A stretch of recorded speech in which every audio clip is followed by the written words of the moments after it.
At my daughter's funeral, her greedy husband leaned in close and hissed, "I'll be spending her $75 million on yachts and mansions, and you'll be left with nothing, old woman." I just smiled. Then she quietly giggled from inside the coffin. His face turned white as a ghost when he realized the dead sometimes come back to take everything. Before listening to this story, we have an important announcement for you. Unfortunately, we are discontinuing this channel and it will be deleted soon. If you want to continue listening to new stories, subscribe to our new channel, Cold Revenge. The link to it will be in the collaboration with this video, in the description of this video, and in the comments. Thank you for your attention. My name is Gloria Bishop. I'm 68 years old, and I've called Charleston, South Carolina home for the past 4 decades. Spent 35 years as a cardiac surgeon at Charleston Medical Center, cutting open chests, repairing broken hearts, and sewing people back together. Retired 5 years ago. These days, I carve miniature ships in my garage workshop, 3 or 4 hours every morning. Steady hands don't just disappear because you stop operating.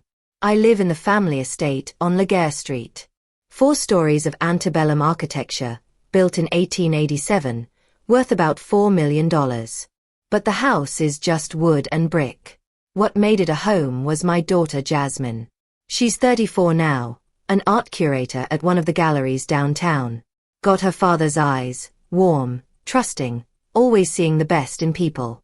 That last quality, it nearly got her killed.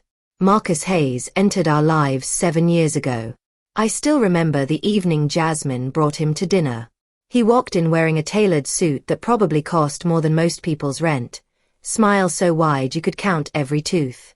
An investment consultant, he said, managed portfolios for high net worth clients. Charming, articulate, knew exactly what to say and when to say it. I've met men like Marcus before. In the operating room, we call them bleeders. They look fine on the surface, but underneath something's very wrong. Still, Jasmine loved him. And what does a mother know about her daughter's heart? They married a year later. Grand ceremony, 300 guests. I paid for everything, $240,000 to be exact. Marcus's wealthy clients somehow couldn't make it. The first 2 years seemed fine. Marcus was attentive, present. He'd bring Jasmine flowers, remember anniversaries, play the devoted husband. But somewhere around year 3, the mask started slipping. He began disappearing for business trips that lasted longer and longer. His phone became surgically attached to his hand, screen always tilted away from Jasmine. He'd snap at her over small things, a question asked too loudly, dinner served too late. His eyes grew colder, calculating, as if he was always measuring something none of us could see. 2 years ago, I noticed how he'd look at me like I was furniture, outdated furniture that hadn't been thrown out yet. He'd speak past me at family dinners, address Jasmine as if I wasn't in the room. "Your mother" became his preferred way of referencing me. Never Gloria, never Mom, certainly never anything warm. The contempt was subtle at first, a dismissive wave when I offered advice, rolling eyes when I mentioned my career. "Different generation," he'd mutter, as if that explained everything. As if being older meant being obsolete. I watched. I observed. That's what surgeons do. We read bodies, interpret symptoms, diagnose what others miss. And Marcus's symptoms were getting worse. That particular Monday in early March was unseasonably warm, even for Charleston. I was in my workshop working on a 3-masted schooner, hull already shaped, just starting on the rigging. The garage door was cracked open for ventilation, and through it I could hear Marcus's voice floating up from the garden below. He was on his phone, pacing between the magnolias, speaking quietly, but not quietly enough. 2 more months, that's all. 2 more months and this which signs everything over. I set down my carving knife, moved closer to the door. My heart, the organ I'd spent 35 years repairing in others, began pounding against my ribs. Then we arrange a little accident. Nothing traceable. These things happen, Brittany. People slip. People fall. People just stop breathing. The blood drained from my face. 75 million, baby. 75 million. We've earned this. I've spent 6 years playing the loving husband to that naive little princess. 6 years pretending her uppity mother wasn't looking at me like I was something she scraped off her shoe. It ends soon. He laughed, low, confident, certain. The old woman? What's she going to do? She's practically senile. Spends all day playing with toy boats. By the time she figures out what happened, I'll be on a yacht in the Caribbean with you. I gripped the doorframe so hard the wood groaned. Marcus ended the call and slipped the phone into his pocket. He stretched, rolled his shoulders, then walked back toward the house with the easy stride of a man who believed he had already won. I stood frozen in my workshop, surrounded by half-finished ships and the smell of sawdust. My hands trembled. And my hands never tremble. 75 million. That was Jasmine's inheritance, money I'd earned over 3 decades of saving lives, built through careful investment, intended to secure my daughter's future. And this parasite planned to murder her for it. For one terrible moment, I imagined walking into the garden, finding Marcus, and, no, I am not that woman. I've spent my life healing, not harming. But I am also not a fool. I watched Marcus through the workshop window as he entered the house, probably heading to kiss my daughter on the cheek and ask about her day. The perfect husband, the loving partner, the man planning her death. He glanced back toward the garden once, as if sensing something. His eyes swept across the lawn, past the magnolias, and briefly, so briefly, toward my workshop. I didn't move. Didn't breathe. He shrugged and went inside. I waited until the door closed.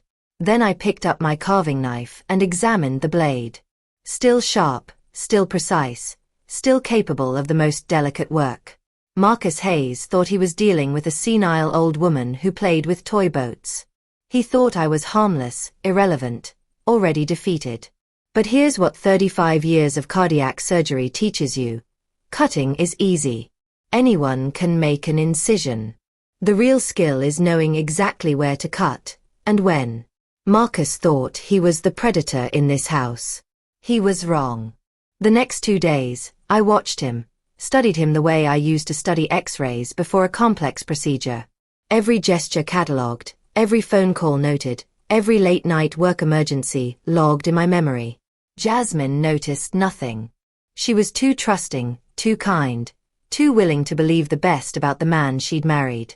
That beautiful quality, the same one that made her such a wonderful daughter, was now putting her life in danger.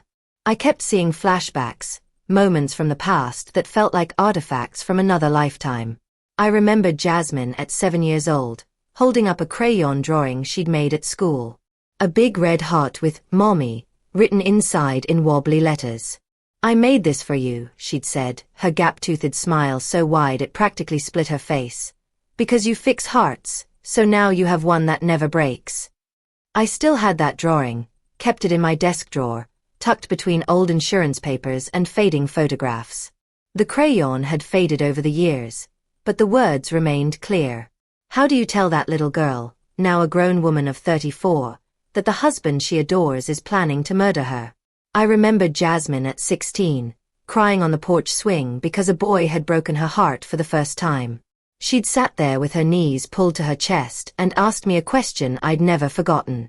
"Mama, how do you know when someone really loves you?" I'd thought about it carefully before answering. When they choose you. Not just once, every day. Real love is a decision you make over and over again. She'd nodded, wiped her tears, and hugged me tight. I hope I find someone like that someday. 18 years later, she thought she'd found that person. Except Marcus Hayes didn't choose her. He chose her money. And when that money was finally secured, he'd choose to end her life. On the 3rd day after overhearing that phone call, I made my decision. I couldn't handle this alone. I needed information, evidence, proof. I found Raymond Cole through the phone book. Private investigator, former police officer, office on King Street. His advertisement promised discretion. His office was small and cluttered, smelling like stale coffee and old paper. Raymond himself was a broad-shouldered man in his mid-40s with skeptical eyes that had clearly seen too much. $8,000 up front, he said after I'd explained what I needed. More depending on what I find. I wrote the check without hesitation. I need everything on Marcus Hayes. Financial records, phone activity, who he meets, where he goes, what he does when he thinks nobody's watching. Raymond studied me for a moment. This about money? Cheating spouse. This is about my daughter's life. Something in my voice made him nod slowly. He didn't ask any more questions. A week later, Raymond called me back to his office. The file on his desk was thick, 2 inches of documents, photographs, and printed records. Your son-in-law's got problems, Raymond said. Big ones. Marcus owed $340,000. Gambling debts, online poker, sports betting, high-stakes games at underground clubs in Atlanta. The kind of debts that don't disappear. Raymond slid a photograph across the desk. Marcus and a young woman walking into a mansion on Hampton Park, 3 days after he'd told Jasmine he was at a conference in Atlanta. Her name's Brittany Ross, 29 years old, works as his assistant. Though I'd say, with him, covers more than just professional duties. Marcus's hand rested on her lower back, guiding her toward the entrance. She was looking up at him with unmistakable intimacy, the kind of look that doesn't belong between colleagues. 11 meetings in the past month alone, Raymond continued. Hotels, restaurants, a rented apartment downtown. I need proof of what he's planning, I said. He's going to kill my daughter. A long silence. Raymond leaned back in his chair. That's a serious accusation, Mrs. Bishop. I heard him say it myself on the phone, in my own garden. Another pause. Then Raymond nodded. I'll dig deeper. Now came the hardest part. I found Jasmine in the garden that evening, watering the rose bushes. The sunset painted everything in shades of gold and amber. Jasmine, we need to talk. She set down the watering can immediately. Mama, what's wrong? It's about Marcus. And I told her everything. The phone call, the investigation, the gambling debts, the affair. At first, she didn't believe me. She defended him, made excuses, insisted there must be some misunderstanding. The tears came, hot and angry. Then I showed her the photographs. Something shattered behind her eyes. I watched it happen, the exact moment when love collided with truth and truth won. She sank onto the garden bench. This can't be real, she whispered. I'm sorry, sweetheart. The next day, while Marcus was at another meeting, Jasmine went through his phone. She found the messages, the planning, casual discussions of her death. Just a little more patience, darling. Soon we'll be free. That evening, I found Jasmine in my study, eyes red but dry. The phone lay on the desk between us. What are we going to do? She asked. Her voice was steady now, stronger than I'd expected. I sat down and folded my hands. The surgeon in me took over, calm, methodical. We are going to give him exactly what he wants. Jasmine frowned. What do you mean? Marcus wants you dead. So we're going to arrange a funeral. Your funeral. We'll let him believe he's won. And then, a thin smile crossed my face, the kind I used to wear before a challenging operation. And then we watch him destroy himself. Jasmine stared at me for a long moment. Then slowly, she nodded. When do we start? The following morning, I sat in my workshop with a cup of coffee going cold beside me. The half-finished schooner waited on my workbench, but I couldn't bring myself to touch it. My mind was too busy designing a different kind of vessel, one that would sink Marcus Hayes's entire world. A simple divorce wouldn't work. I'd learned that from Raymond's research. Marcus had been clever. The prenuptial agreement Jasmine had signed, the one that protected her assets, had mysteriously vanished from our family lawyer's files. Misplaced, Marcus had suggested when Jasmine asked about it a year ago. These things happen. Convenient how these things always seem to happen in Marcus's favor. Without that prenup, a divorce meant splitting everything. $75 million divided down the middle. Marcus would walk away with $37.5 million for his trouble. 6 years of playing the loving husband, and his payday would be larger than most lottery winners ever see. That wasn't justice. That was rewarding a predator for stalking his prey. I needed something better, something that would leave Marcus with nothing. I spent the next 3 days observing him with fresh eyes, not as a concerned mother-in-law, but as a surgeon examining a patient with a terminal diagnosis. Every symptom catalogued, every weakness noted. Marcus's greatest weakness was his arrogance. He genuinely believed he was the smartest person in every room. I watched him at dinner, the way he'd steer conversations back to himself, the way his eyes would glaze over when anyone else spoke. He didn't listen. He waited for his turn to talk. He also underestimated everyone around him. To Marcus, Jasmine was a naive heiress, too blinded by love to see his true nature. I was a senile old woman who spent her days playing with wooden boats. We weren't threats. We were obstacles he'd already mentally dismissed. That arrogance would be his downfall. I observed his interactions with Jasmine, the casual touches that didn't quite reach his eyes, the way he'd check his phone mid-conversation, always angling the screen away, the barely concealed irritation when she asked where he'd been. "Just work, sweetheart," he'd say, that practiced smile sliding into place. "You know how demanding clients can be." Clients. Right. Brittany Ross must be very demanding indeed. Jasmine played her part perfectly. After our conversation in the garden, something had shifted in her. The naive trust was gone, replaced by something harder. She smiled at Marcus's lies now, but the smile never reached her eyes. She was watching him too, cataloguing his deceptions, building her own case against the man she'd married. I was proud of her. My daughter had inherited more than her father's eyes. She'd inherited steel. By the end of the week, I knew what we needed. A lawyer. Not just any lawyer, someone who specialized in the kind of complex legal warfare that could destroy a man without ever touching him. I found Thomas Gray through a recommendation from Raymond Cole. His office was on Broad Street, 12th floor, with a view of the Charleston harbor. The receptionist led me into a conference room where Thomas was already waiting.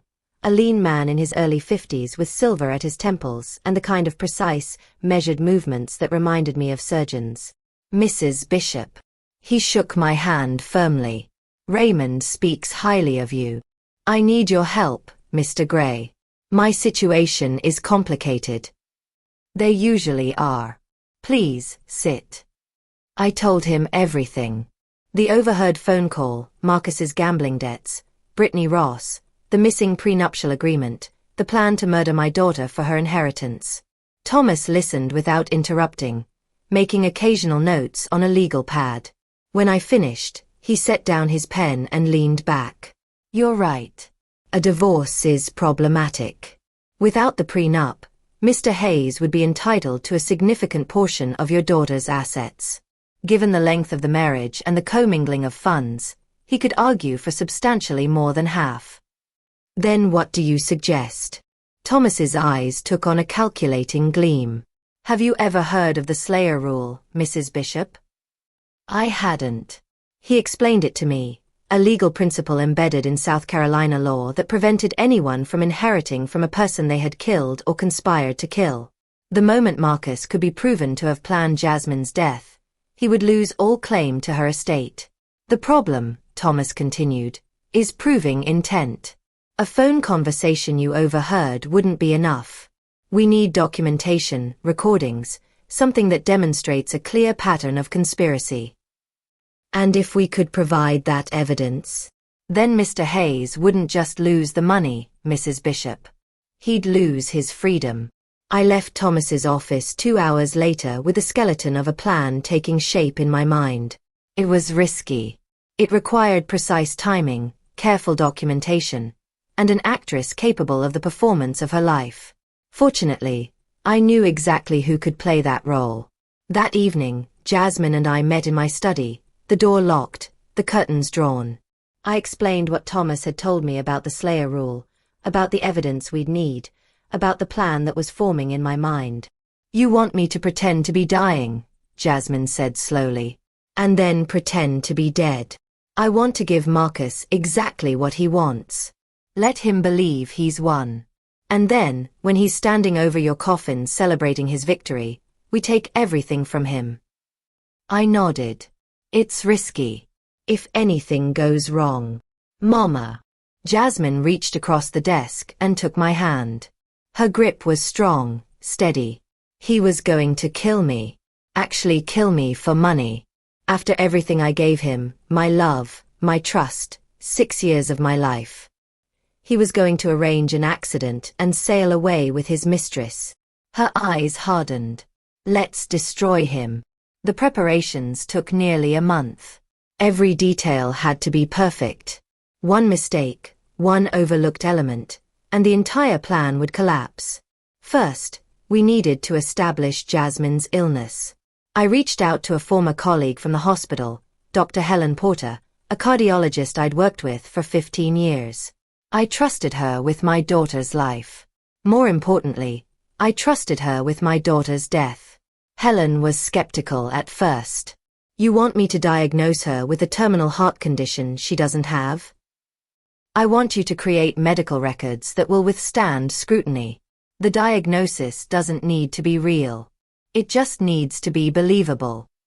"Gloria, what you're asking me to do could cost me my license." "It could save my daughter's life." I told her everything. The phone call, Marcus's plan, the conspiracy with Brittany Ross. Helen's face grew progressively darker as I spoke. "That piece of..." She caught herself. "All right. I'll do it. But I want to be clear. The moment this is over, those records disappear." Understood. Over the following weeks, Jasmine began her performance. She started complaining of fatigue, shortness of breath, chest pains. She made appointments with Helen, who ran tests and delivered increasingly grim prognoses. By the second week, the diagnosis was official. A rare and aggressive form of cardiomyopathy. The irony wasn't lost on me. A heart surgeon's daughter, dying of a broken heart. Marcus played his part beautifully, though he didn't know he was in a play. He became the devoted husband again, bringing Jasmine flowers, holding her hand, wiping his dry eyes when the doctors delivered bad news. He was so convincing that I almost believed it myself. Almost. Raymond, meanwhile, continued his surveillance. Every meeting with Brittany was documented. Every whispered phone call recorded. The evidence file grew thicker by the day. The most damning piece came 2 weeks into Jasmine's illness. Raymond had managed to capture video footage from the garden, my garden, where Marcus met with Brittany late one evening. They thought they were alone. "A month," Marcus said on the recording. "Maybe less. The doctors say her heart could give out any day now." And then, Brittany's voice, eager and hungry. "Then we wait a respectable period. 6 months, maybe a year. And then you and I take that 75 million and disappear." "What about the old woman?" Marcus laughed. "What about her? She'll be too busy grieving to notice anything. And even if she did, what's she going to do? She's practically a corpse herself." I watched that video 17 times. Each viewing fueled my resolve. Meanwhile, I made other arrangements. The funeral home was selected, Magnolia Funeral Home, a historic establishment known for its discretion. The director, a professional woman named Evelyn Cross, was brought into our confidence. For a considerable fee, she agreed to participate in our Theater of the Dead.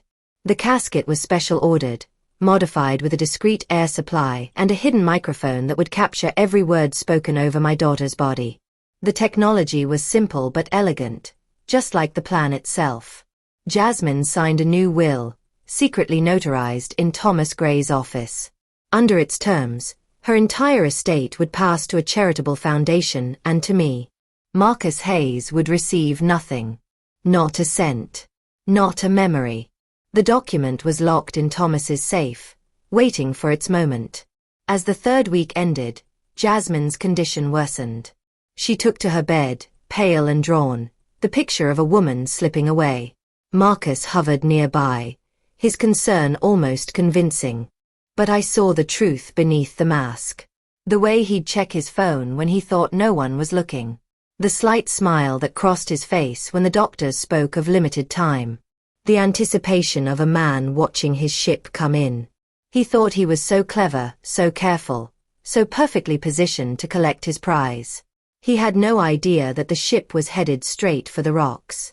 On the final night, the night Jasmine would die, I stood in her bedroom doorway and watched her sleeping face.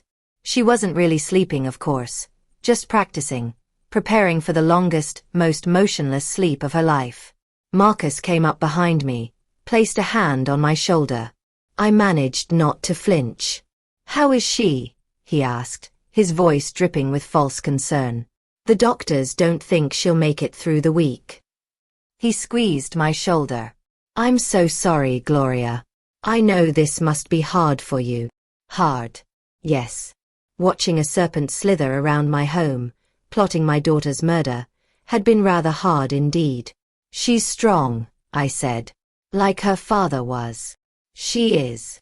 Marcus's hand dropped away. "Well, I should let you rest. Big day tomorrow." Big day. The words hung in the air after he left. He had no idea how big. At exactly 3:47 the next morning, Jasmine Bishop Hayes was pronounced dead by Dr. Helen Porter. The death certificate was signed. The funeral home was called. Marcus stood beside me as they wheeled her away.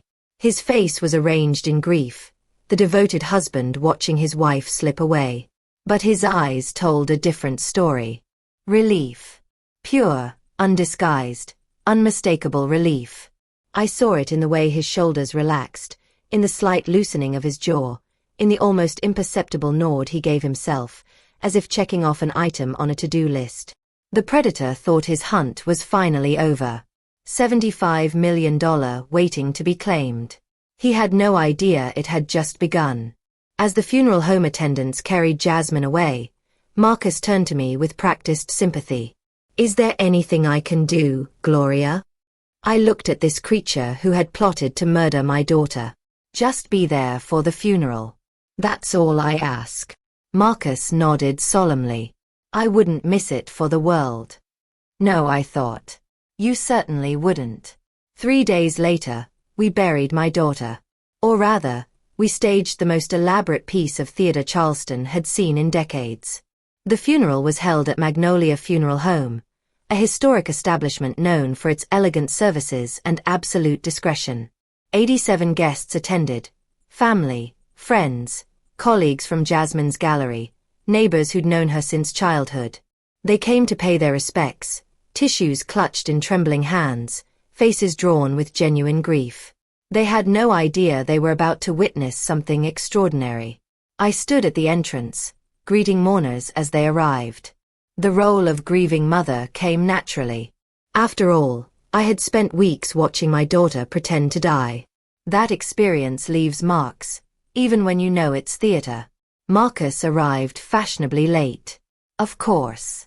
He stepped out of his Mercedes wearing a black suit that probably cost more than most people's monthly mortgage.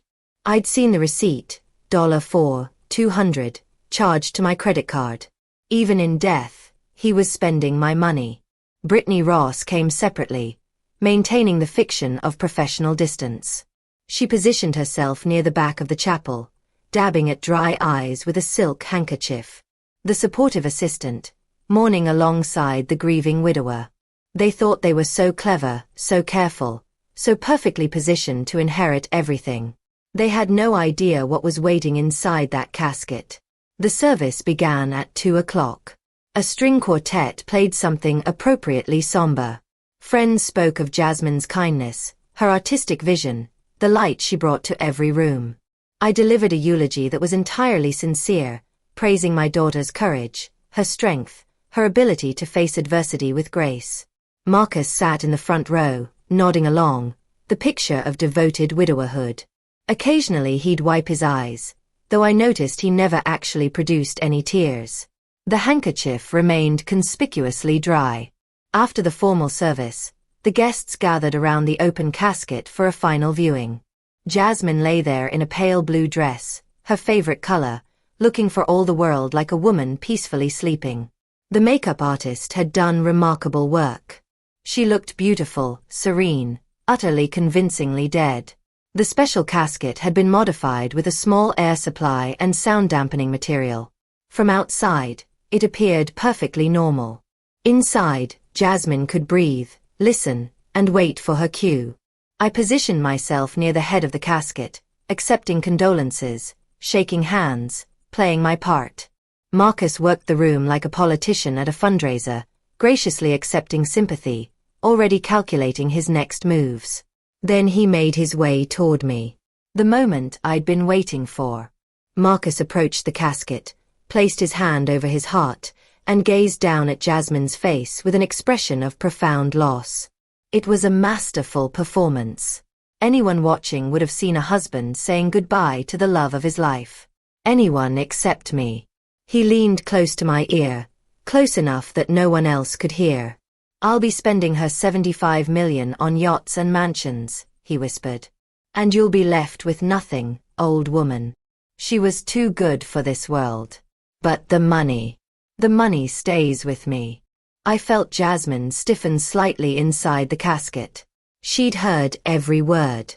Marcus pulled back, arranged his face in a mask of sorrow, and patted my shoulder. "I'm so sorry for your loss, Gloria." I looked at him, this parasite, this predator, this man who had spent 6 years planning to murder my daughter, and I smiled.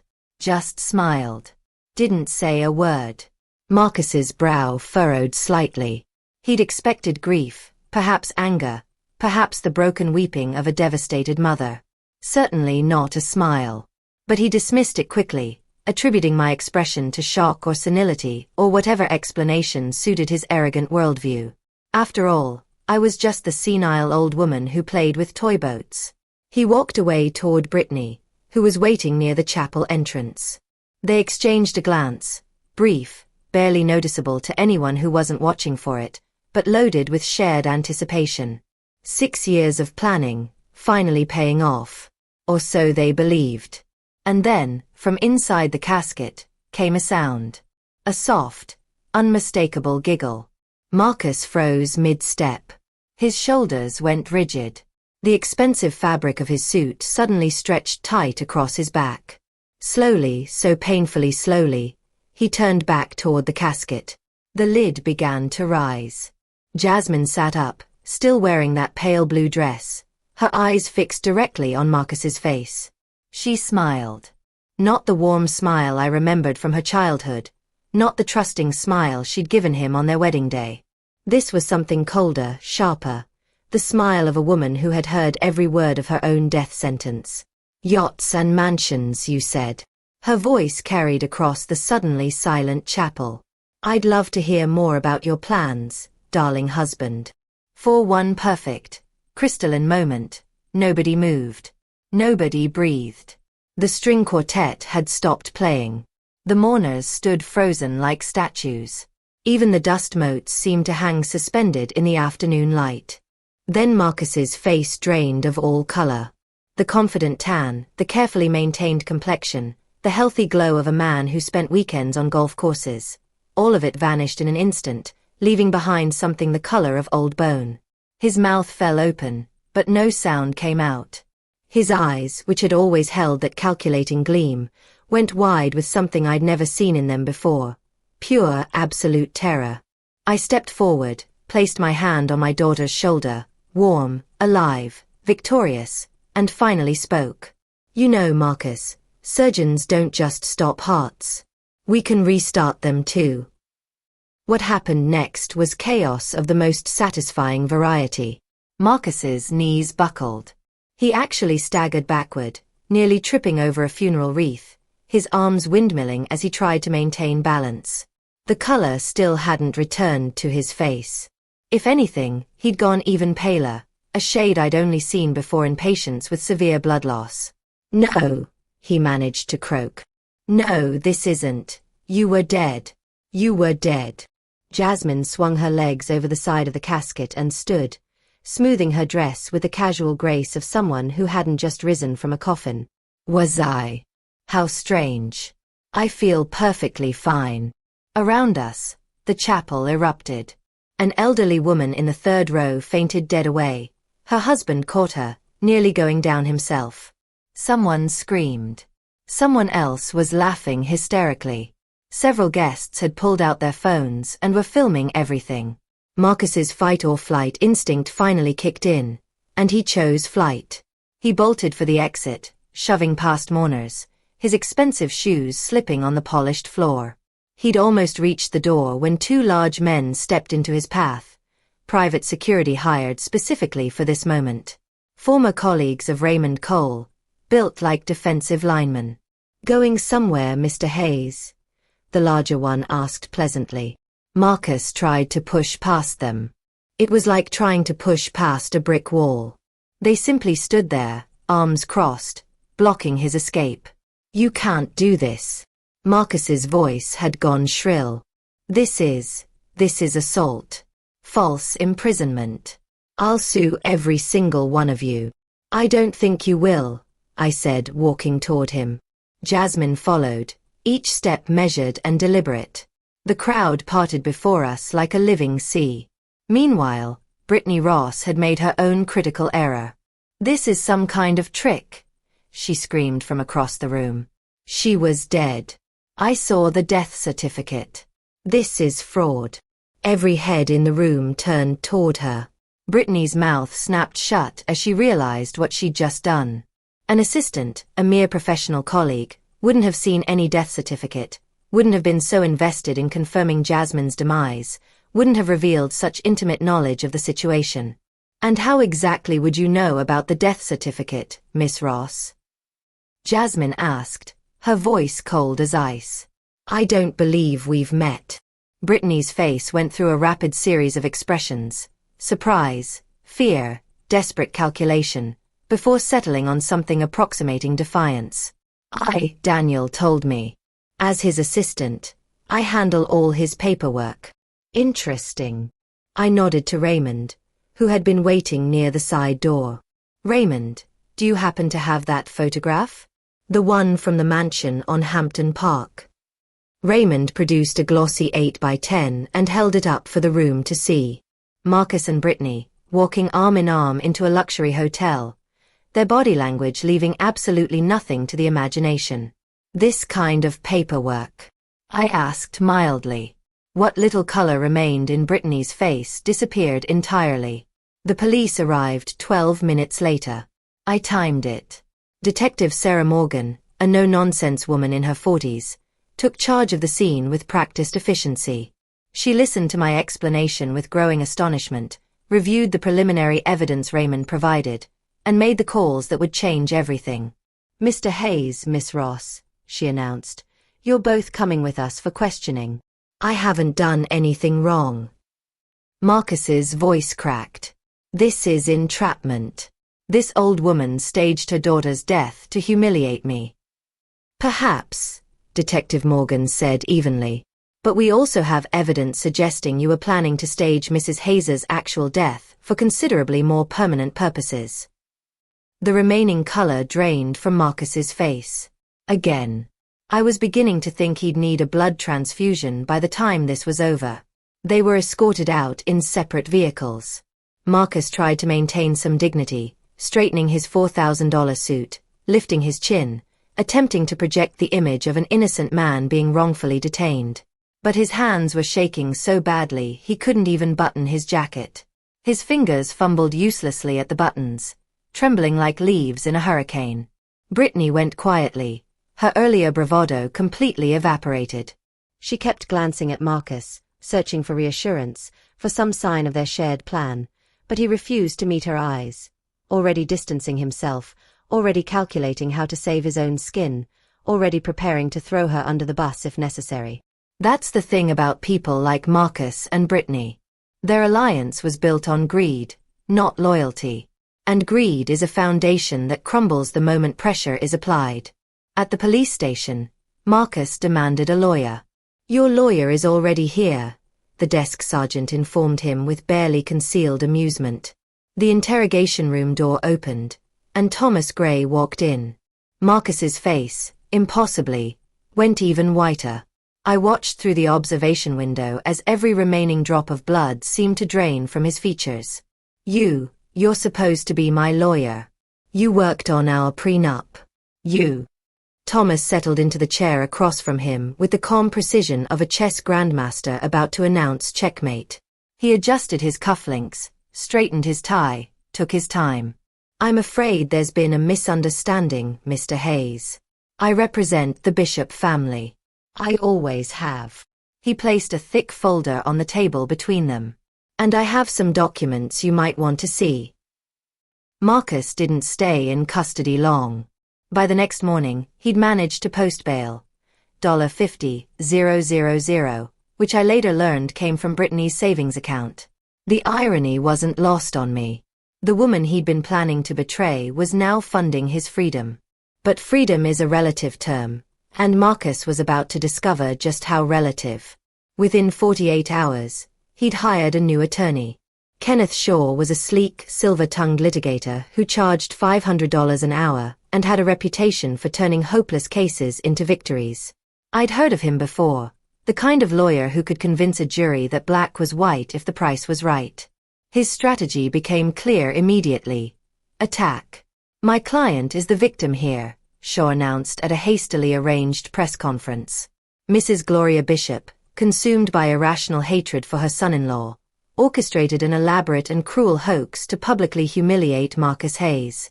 The psychological trauma inflicted upon my client is immeasurable. He went on to announce that Marcus was filing a civil suit against both Jasmine and me for intentional infliction of emotional distress. The damages sought, $2 million. The media predictably went into a frenzy. Woman rises from coffin at own funeral, screamed the headlines. The story spread across local news, then national news, then the internet. Cable news devoted entire segments to analyzing what they called the Charleston resurrection. By the end of the week, there were memes circulating everywhere. Late-night talk show hosts made jokes about marriage and in-laws. Amateur investigators on social media were piecing together theories, some wildly inaccurate, others uncomfortably close to the truth. And Marcus played his part perfectly. He gave interviews to anyone who would listen. Morning shows, evening news, podcasts, even a tabloid reporter who cornered him outside his apartment. In each one, he portrayed himself as the devoted husband, blindsided by a vengeful mother-in-law who had never accepted him. He spoke of his dear departed wife, then corrected himself with a rueful, practiced smile. His apparently not-so-departed wife.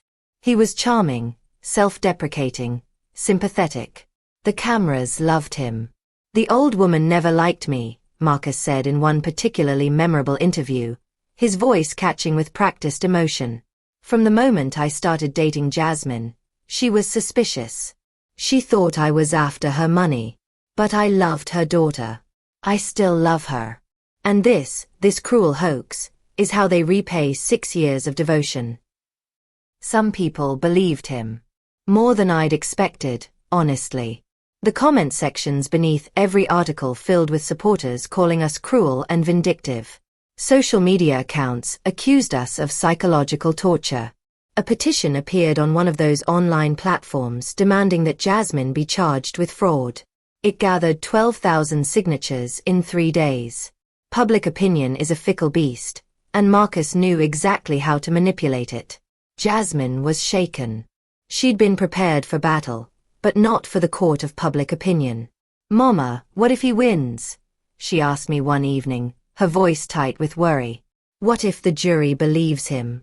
We were sitting in my study, the place where this whole plan had been conceived. The same desk, the same chairs, the same determination.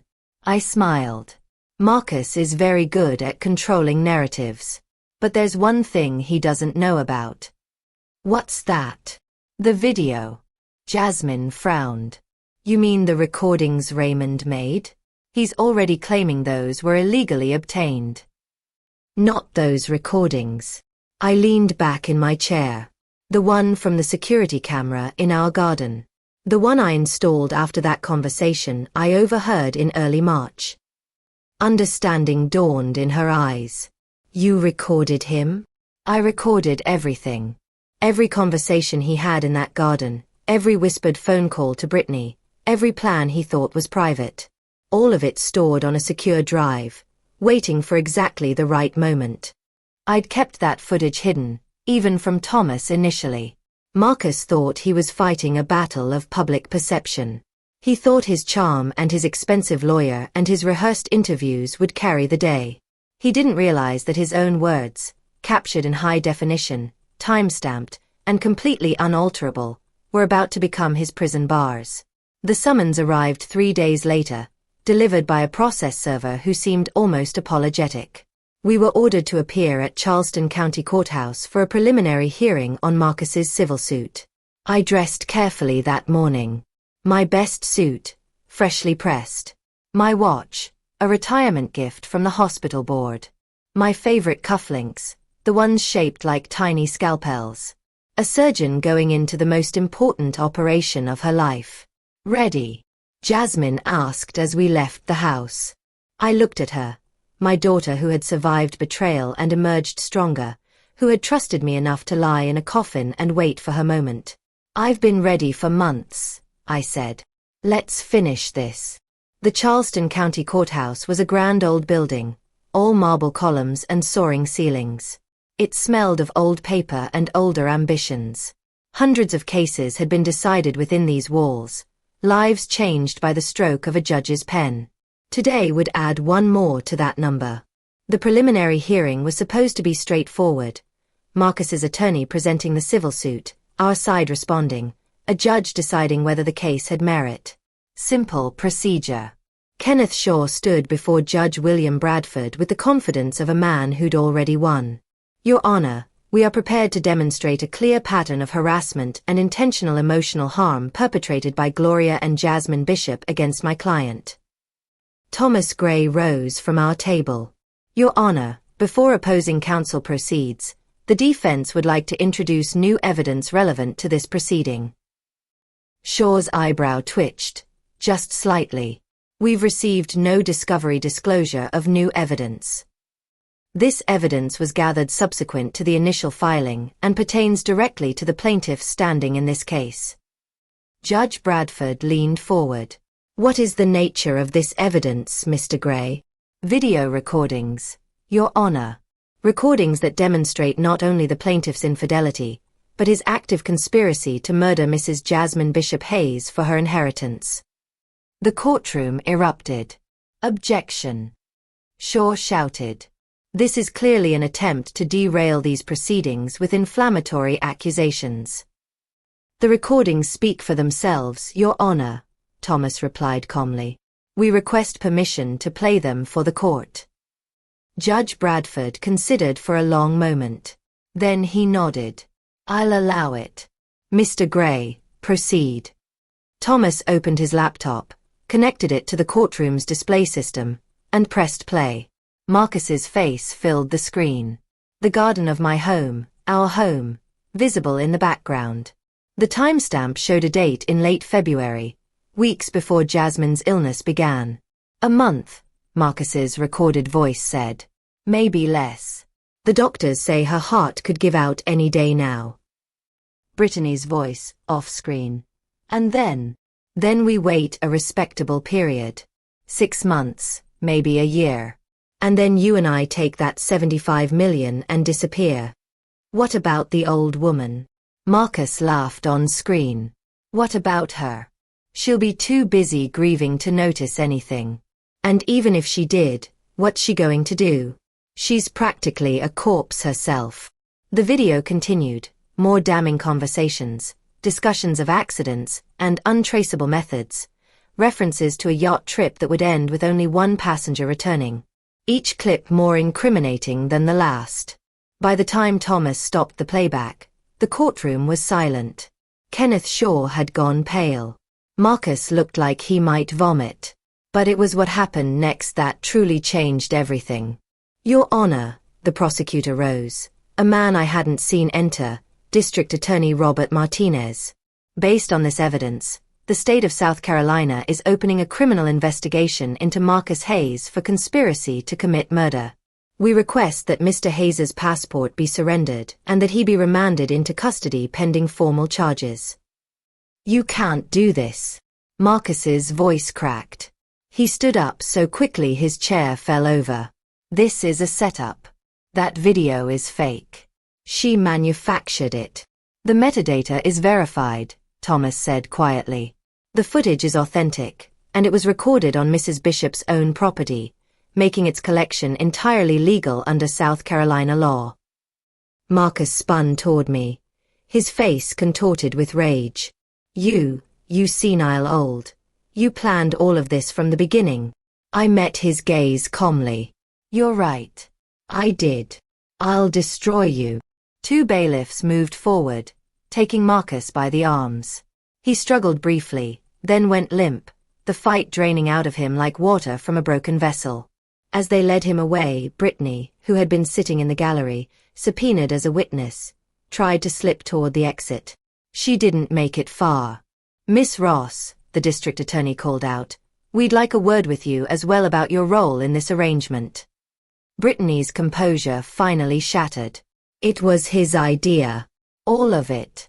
I just went along with what Marcus wanted. Marcus's head snapped around. You lying. You were going to kill her and take her money. You said it would be easy. Shut up. But Brittany couldn't be stopped now. The words poured out of her. Confessions, accusations, details that painted an even darker picture than the videos had shown. A prosecutor's dream. Witness turning on her co-conspirator in real time. I watched it all unfold with something approaching satisfaction. Two predators destroying each other in their desperation to survive. That evening, Jasmine and I sat on the porch of the estate as the sun went down. She held a glass of wine. I held a new carving, a miniature yacht, just beginning to take shape. Mama, she said softly, it's really over, isn't it? I looked at the yacht in my hands, thought about the one Marcus had dreamed of buying with her money, the one he'd never sail. Not quite over, I said. But the hardest part is done. The trial began on a sweltering summer morning. The Charleston County Superior Court was packed. Reporters, curious locals, people who'd followed the Charleston resurrection story from the beginning. Marcus Hayes sat at the defense table in an expensive suit. He looked composed, confident even, despite the charges against him. Conspiracy to commit murder. Under South Carolina law, that carried a potential sentence of 10 to 25 years.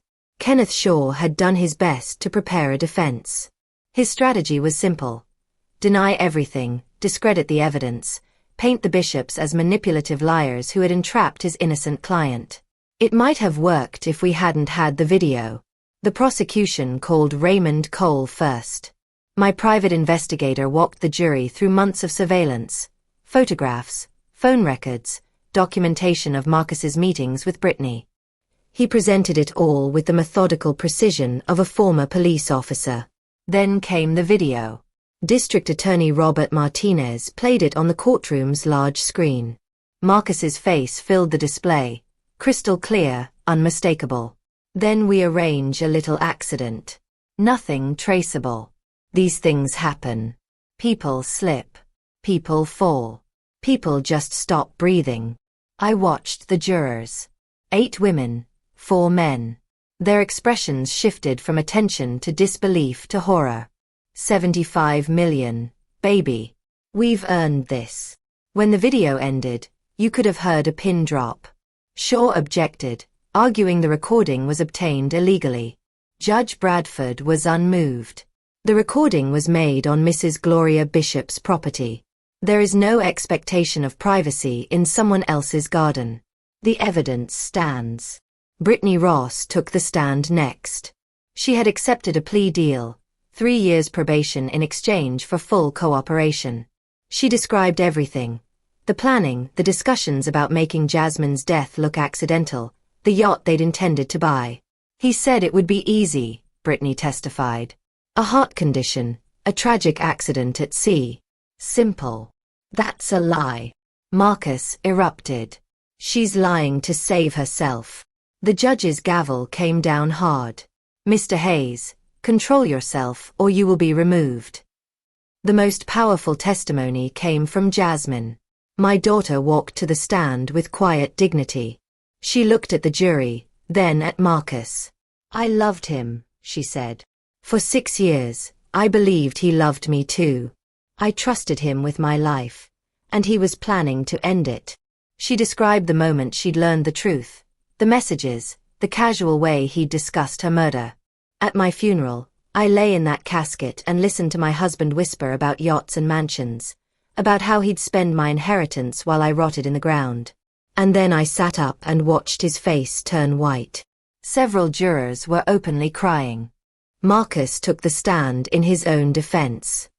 He tried to be charming, painting himself as a devoted husband framed by a vengeful mother-in-law. The district attorney's cross-examination was surgical. Mr. Hayes, in the video, you discussed arranging an accident for your wife. Can you explain that? Marcus's composure flickered. It was taken out of context.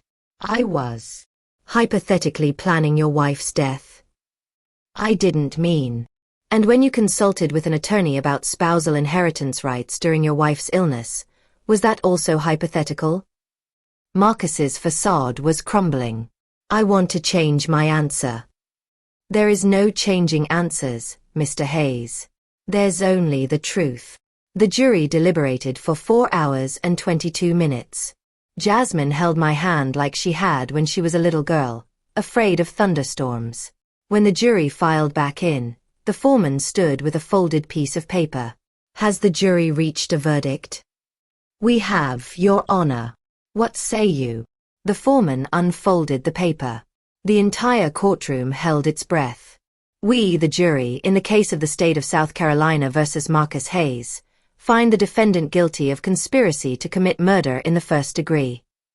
The word echoed through the courtroom like a thunderclap. I felt Jasmine's grip tighten on my hand. Around us, the gallery erupted. Gasps, whispered exclamations, the scratch of reporters' pens. Marcus's reaction was everything I'd imagined and more. His face went through a rapid series of transformations. Disbelief first, then denial, then a dawning horror as the reality set in. His mouth opened and closed like a fish pulled from water. His hands, which had been folded calmly on the defense table, began to tremble. No, he whispered, then louder. No, this isn't. This can't be. He turned toward the jury, his eyes wild, desperate. You don't understand. They tricked me. They set this whole thing up. 2 bailiffs moved toward him, but Marcus wasn't done. This isn't justice, he shouted, his voice cracking. This is a vendetta. That old woman. He pointed at me, finger shaking. She orchestrated everything. I'm the victim here. Judge Bradford's gavel cracked down. Mr. Hayes, you will be silent. I won't be silent. I won't. The bailiffs took him by the arms. Marcus struggled briefly, then went limp, the fight draining out of him like air from a punctured balloon. His expensive suit was rumpled now, his perfectly styled hair disheveled. He looked old suddenly, broken. As they led him past our row, he locked eyes with me. Gone was the arrogant predator who'd whispered about yachts and mansions at my daughter's funeral. In his place was something smaller, diminished. You, he hissed. You ruined my life. I met his gaze calmly. No, Marcus. You ruined your own life. I just made sure you couldn't ruin anyone else's. They took him away. The sentencing came 2 weeks later. 15 years in state prison. No possibility of parole. The judge also granted Jasmine an immediate divorce and declared Marcus a slayer under South Carolina's inheritance laws, legally barred from receiving any portion of her estate. Brittany Ross received her promised plea deal, 3 years probation, 200 hours of community service, and a permanent stain on her record. She left the courthouse without looking back, disappeared from Charleston the same week. I heard she'd moved somewhere up north. I didn't care enough to find out where. The media circus eventually died down. The Charleston resurrection became a story people told at dinner parties, a curiosity, a piece of local legend. A few weeks after the verdict, life began returning to something like normal. On a warm evening in late summer, Jasmine and I sat on the wraparound porch of the estate. The magnolias were in full bloom, their scent drifting through the humid air. Fireflies danced across the lawn where Marcus had once paced, planning his crimes. I was working on my latest carving, the miniature yacht I'd started months ago, now nearly complete. Every detail was precise. The tiny sails, the delicate rigging, the polished wooden hull. On the stern, I'd carved 2 words in letters so small you had to squint to read them. Never yours. Jasmine watched me work, a glass of iced tea sweating in her hand. The haunted look she'd carried for so long had finally begun to fade. She was healing, slowly, painfully, but healing nonetheless. "Mama," she said quietly, "can I ask you something?" "Anything." "At the funeral, when Marcus whispered to you about the money, how did you know he would say something like that?" I set down my carving knife and looked at her. My daughter, who had trusted too much and been betrayed too deeply, who had risen from a coffin to reclaim her life. "I didn't know," I admitted. "But I suspected. Greed is a disease, Jasmine. And like any disease, it has symptoms. The way he looked at you when he thought no one was watching. The way his eyes would light up whenever money was mentioned. The way he'd calculate, always calculate." I picked up the tiny yacht, turning it over in my hands. In the operating room, I learned to read the smallest signs, a slight discoloration, an irregular rhythm, a tension that shouldn't be there. Marcus thought he was hiding his true nature, but to someone who'd spent decades reading what the body reveals, he was an open book. Jasmine nodded slowly. "And the fake funeral, the whole plan?" "A risk. A calculated one. I knew Marcus would reveal himself eventually. I just gave him the perfect stage to do it." I smiled slightly. "Surgeons don't just cut, sweetheart. We create the conditions for healing. Sometimes that means removing the disease entirely." We sat in comfortable silence for a while. The fireflies continued their dance. Somewhere in the distance, a church bell chimed the hour. "What happens now?" Jasmine asked. "Now." I looked at my daughter, brave, resilient, finally free. "Now we live. You rebuild. Maybe travel. See the world. Find someone who actually deserves you. And you." I held up the completed yacht, examined it in the fading light. Every plank, every rope, every detail exactly as I'd envisioned. "I'll keep carving my ships, keep tending the garden, keep being a mother." Jasmine reached over and took my hand. Her grip was warm, strong, alive. Marcus Hayes had wanted my money. Instead, he got 15 years in prison to contemplate his mistakes. And me. I got my daughter back. That's worth more than $75 million. That's worth more than anything. If you like this story, subscribe to our new channel, Cold Revenge, as this one will soon cease to exist. You can find a link to the new channel in the collaboration section of this video, in the description, or in the comments. Subscribe so you don't lose us and can continue listening to interesting stories about revenge. Thank you for your attention.